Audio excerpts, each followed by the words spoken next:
জয়, তুমি কেমন আছো? না, এটা বলতে বলিনি। এখন বলো তুমি ভালো আছো? তুমি ভালো আছো? জয় ভালো আছে। সম্প্রতি সোশ্যাল মিডিয়ায় একটি ভিডিও ঘিরে বেশ আলোচনা শুরু হয়েছে।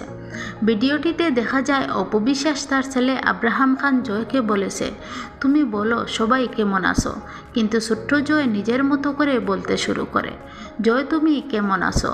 তখন অপু বিশ্বাস আবার তাকে ঠিক করে দিতে চান, না এটা বলতে বলিনি, বলো জয় ভালো আছে। এই ছোট্ট ঘটনাটুকু দেখেই অনেক দর্শক নানা ধরনের মন্তব্য করেছেন।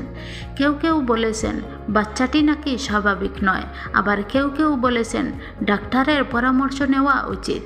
কিন্তু আমরা কি সত্যি এত দ্রুত এমন সিদ্ধান্তে পৌঁছে দিতে পারি? একটা বিষয় আমাদের মনে রাখতে হবে, শিশুরা সবসময় নিজেদের মতো করে কথা বলে, ভাবে এবং প্রকাশও করে। তারা সবসময় বড়দের শেখানো ভাষায় কথা বলবে, এমন কোনো বাধ্যকতা নেই। বরং তাদের এই সরলতা, নিজের মতো করে কথা বলার ভঙ্গি তো শৈশবের সৌন্দর্য। আরেকটি বিষয় হলো, তারকা পরিবারের সন্তানদের জীবন সাধারণ শিশুদের থেকে একটু আলাদা হয়। নিরাপত্তা, ব্যস্ততা, সামাজিক অবস্থান সব কিছু মিলিয়ে তারা হয়তো সবার সঙ্গে মিশে বড় হওয়ার সুযোগ কম পায়। তাই তাদের কথা বলা বা আচরণে কিছুটা ভিন্নতা থাকতেই পারে, কিন্তু সেটাকে অস্বাভাবিক বলা কি ঠিক? আমরা ভুলে যাই তারা আগে শিশু, তারপর তারকার পরিবারের সন্তান। একটি ছোট্ট ভিডিও ক্লিপ দেখে কারো মানসিক শারীরিক অবস্থান নিয়ে মন্তব্য করা খুব সংবেদনশীল বিষয়।